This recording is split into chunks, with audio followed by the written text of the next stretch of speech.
Masyaallah hadirin wal hadirat rahimakumullah, yang sama-sama kita cintai dan kita muliakan segenap para alimul ulama, para habaib, wabil khusus Al-Habib Abdurrahman bin Taha Al-Habsyi, dan juga hadir di tengah-tengah kita Ustaz Saifuddin, dan juga segenap aparatur pemerintah, para hujjat, para tokoh masyarakat, Ketua DPD Bapak Dedi, dan juga Bapak Amil beserta jajaran yang lainnya yang tidak saya sebutkan satu persatu, namun sekali lagi tidak mengurangi rasa hormat, ta'zim dan cinta saya kepada beliau-beliau semuanya.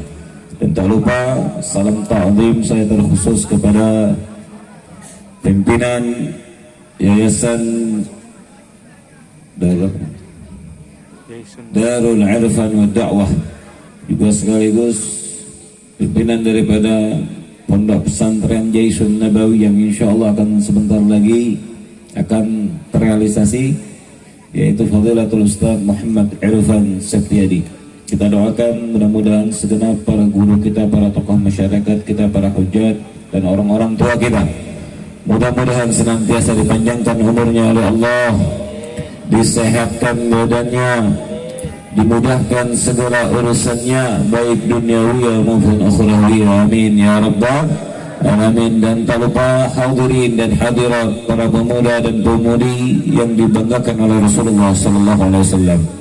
Dan kita minta kepada Allah, mudah-mudahan perkumpulan kita pada malam hari ini tentunya tidak keluar kita dari tempat ini melainkan Allah subhanahu wa ta'ala ampuni segala dosa-dosa kita, amin.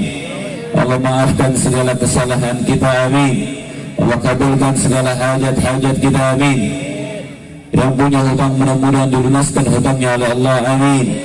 Yang belum punya jodoh biar disegerakan jodohnya oleh Allah, amin ya rabbal alamin. Masyaallah hadirin hadirat rahimakumullah, pada malam hari ini alhamdulillah kita berjumpa lagi setelah satu bulan yang lalu kita libur. Namun tidak mengurangi semangat dan keistiqomahan kita pada malam hari ini untuk kita duduk bersama-sama di majelis yang kita cintai ini dalam rangka thalabul ilmi yang kita niatkan dan kita harapkan semata-mata adalah ridha dari Allah dan juga kecintaan daripada baginda Nabi besar Muhammad sallallahu alaihi wasallam. Yang kita ketahui bahwasanya pada malam hari ini setiap bulannya di malam Rabu kita belajar tentang fikih dan juga syariat agama Islam, tentunya tidak lain dan tidak bukan untuk menambah wawasan. Kemudian di samping kita tentunya fokus utama adalah memperbaiki ibadah kita sehari-hari agar sesuai dengan syariat Nabi besar Muhammad sallallahu alaihi wasallam. Kenapa begitu penting kita belajar? Kita duduk di pengajian, kita hadir dari satu majelis ke majelis yang lainnya. Tentunya ini berkaitan bahwasanya Al-Imam Muhammad bin Fadl, beliau mengatakan di dalam syarah Al-Hikam Ibn Abbas Sekandari, beliau katakan dhahabul Islam min arba'atin, hilangnya Islam pada diri seorang muslim itu karena ada 4 faktor. Kata beliau, keislaman yang ada pada diri kita sekarang ini, baik bapak-bapak, ibu-ibu, pemuda-pemudi dan termasuk semuanya kita dan saya yang ada di atas panggung ini beserta para guru yang lainnya, keislaman seseorang kata beliau dapat hilang karena 4 perkara. Yang pertama kata beliau, la ya'maluna bima ya'lamun. Orang bisa hilang Islamnya, artinya terkikis sedikit demi sedikit, sadar tidak sadar, ibaratnya jasadnya ada, ruhnya tidak ada. Yang pertama karena 1 sebab, sekarang 4 sebab. Yang pertama yaitu dia tidak mengamalkan yang dia ketahui. Saya mau tanya, sholat wajib nggak? Sholat wajib? Nah, kita kadang-kadang tahu kalau sholat itu wajib, tapi tidak, kita kadang-kadang meninggalkan sholat. Menutup aurat wajib? Menutup aurat wajib, itu hukumnya bagi perempuan dan juga laki-laki, dan aurat-aurat yang sudah kita jelaskan dalam pembahasan kita di bulan-bulan sebelumnya. Jadi ini wajib. Mabok haram? Mabok haram? Lu mau jawabnya ragu-ragu, jangan masih ada yang mabok kan? Mabok haram? Jawab mabok. Mabok haram? Dong. Mabok haram nggak dong? Hah? Haram apa halal? Ada yang halal itu? Haram apa halal? Hah? Haram. Nah kita tahu kadang-kadang mabuk haram cuma karena suka dan jadi hobi, terkadang kita melupakan hal itu sehingga secara tidak langsung kata Imam Muhammad bin Fadl, beliau katakan ini dapat mengikis keislaman yang ada pada diri seorang muslim, sehingga artinya apa? Dia seperti tubuh yang kehilangan ruhnya. Dan na'udzubillah min dzalik, kalau ini sampai terus menerus sampai ajal datang kepadanya, waliyadzubillah, bisa dijebloskan ke dalam nerakanya Allah Subhanahu wa taala. Na'udzubillah min dzalik. Nah, keislaman seseorang bisa hilang karena faktor yang pertama ini. Yang kedua, mereka la ya'lamuna bima ya'malun. Mereka tidak mengetahui amal yang mereka sedang kerjakan. Artinya mereka tidak mengetahui, tidak mengerti amal ibadah yang mereka kerjakan. Dan ini fungsinya, hikmahnya, manfaatnya kita duduk pada malam hari ini di pengajian ini tidak lain dan tidak bukan untuk kita kembali kepada fitrah kita, sebagaimana Allah Subhanahu wa taala menegaskan di dalam Al-Qur'anul Karim, ya, ma khalaqtul jinna wal insa illa liya'budun. Kata Allah, tidaklah aku ciptakan jin dan manusia kecuali untuk menyembahku, kata Allah Subhanahu wa taala. Dan menjadi pertanyaannya, kaifa na'budullah haqqa ibadatihi? Bagaimana kita bisa menyembah Allah dengan sebaik-baiknya ibadah? Tentunya kita belajar, ngaji, mengetahui segala bentuk syariat dan tatanan hukum dalam ibadah yang kita kerjakan sehari-hari. Salat, harus tahu ilmunya.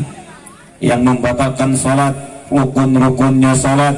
Kemudian yang di luar yang kita kerjakan sebelum melakukan salat, wudu, hal-hal yang membatalkan wudu, wajib hukumnya, fardhu ain.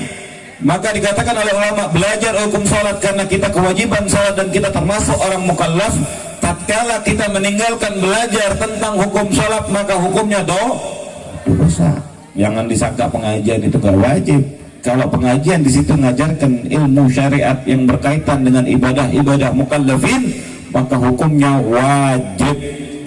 Kebodohan tentang ilmu salat, kebodohan tentang ilmu-ilmu mukallaf yang memang dituntut wajib oleh syariat, ketika ditinggalkan itu kebodohan yang tidak ditolerir oleh syariat. Artinya tidak diberikan dispensasi, tidak diringankan oleh Allah, tidak dimaafkan. Kalau bahasa kita mabuk, saya mabuk orang awam. Kalau dalam hal salat nggak boleh ada kata orang Arab awam, karena hukum belajarnya adalah wajib.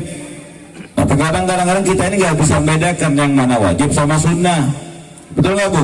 Bu, ibu-ibu banyak nggak sini ibu-ibu?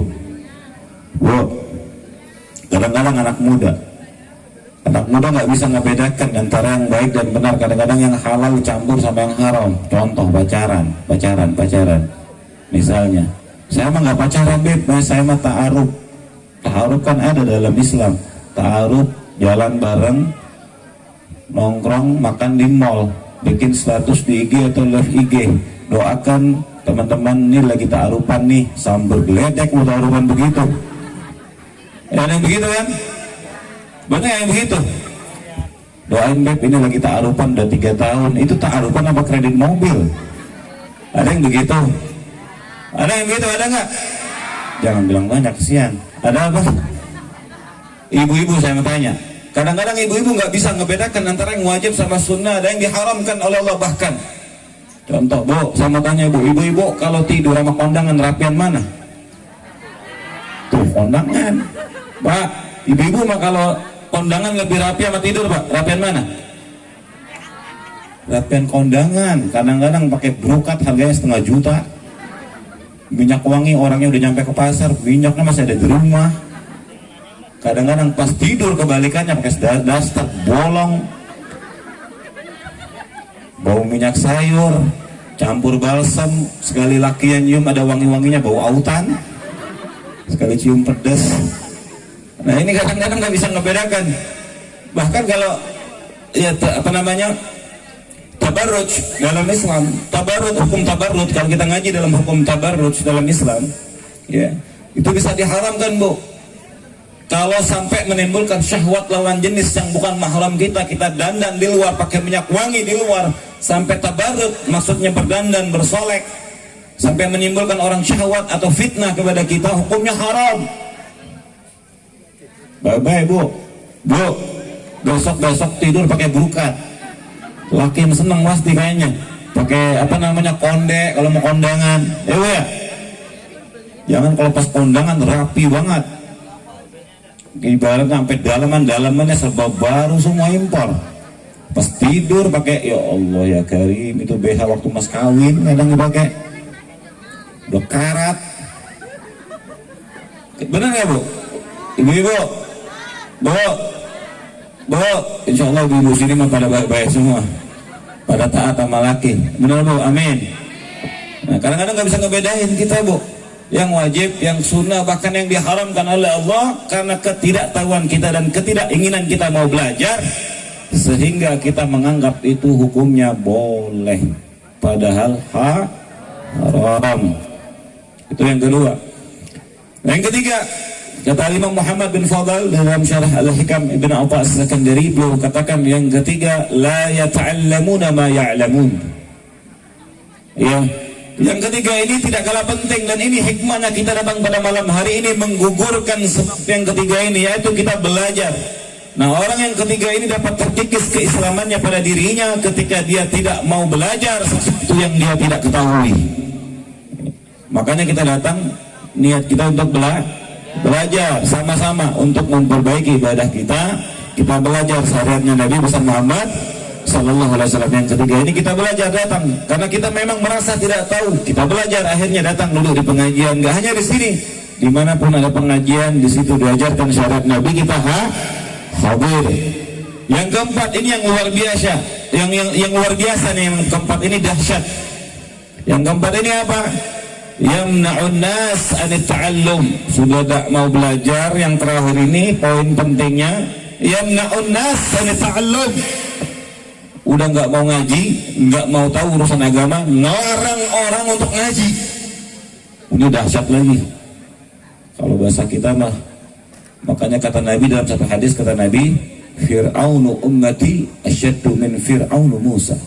Kata Rasulullah SAW dalam satu hadis dalam riwayat Imam Bukhari, Fir'aunu ummati asyaddu min Fir'auna Musa. Fir'aun yang ada di zamanku, kata Nabi, lebih dahsyat daripada Fir'aun yang ada di zaman Nabi Allah Musa alaihissalam. Na'udzubillah min. Sudah nggak mau ngaji, nggak mau belajar, ngelarang orang ngaji. Kadang-kadang mau ngaji, ya termasuk semuanya yang hadir, nggak siapapun, tidak peduli apapun orangnya. Kadang-kadang kita termasuk ngelarang orang ngaji begini. Contohnya orang ada mau ngaji, temannya mau belajar, temannya satunya ngomong, lu ngaji melulu, kenyang kagak lu, pinter kagak, so suci lu, ngaji. Ada temannya ngomong begitu, lu ngaji melulu, kapan kayaknya lu ngaji, lu mau makan besek. Kadang-kadang temannya begitu. Nah ini orang udah nggak mau ngaji, menghalang-halangi, bahkan menyebabkan orang tidak sampai datang ke pengajian. Nah ini na'udzubillah min dzalik, secara tidak langsung kata Imam Muhammad bin Fadl, itu akan mengikis keislaman yang ada pada dirinya. Na'udzubillah min dzalik. Makanya Bu, malam ini kita mudah-mudahan termotivasi untuk kedepannya semangat. Maksudnya biar semangat lagi kedepannya. Orang kampung nanti nanya, motivasi itu apa Pak Ustaz? Tomrok dalamnya oncom. Nah, mudah-mudahan kita kedepannya biar semangat lagi, biar rajin lagi, getol lagi ngajinya. Fas'alu ahla dzikri in kuntum ta'lamun. Perbanyak nanya kalau nggak tahu dalam perihal ibadah kita. Jangan sampai diam-diaman baik. Saya yang penting begini aja Pak Ustaz, dari dulu saya masalah begini aja. Jangan sampai kita kalau hal-hal yang ragu, yang remang-remang, nanya sama para ulama kita. Banyak di sini ada Ustaz Saifuddin, guru-guru banyak yang bisa membimbing kita semuanya. Amin ya rabbal alamin. Karena waktu sudah malam, kita nggak panjang lebar ya, karena memang ini suasana begitu malam, maka kita langsung sedikit ada pertanyaan katanya langsung. Nanti insya Allah kita lanjutkan pelajaran fikihnya di bulan yang akan datang. Karena mengingat tadi saya juga ngeri nih, tiba-tiba lagi ngomong tahu-tahu hujan, takutnya. Nah, bisa dibuat, karena hujan nggak bisa diprediksi sekarang Bu. Panas hujan udah. Hujannya lagi bercanda terus sama kita nih. Oke Bu ya.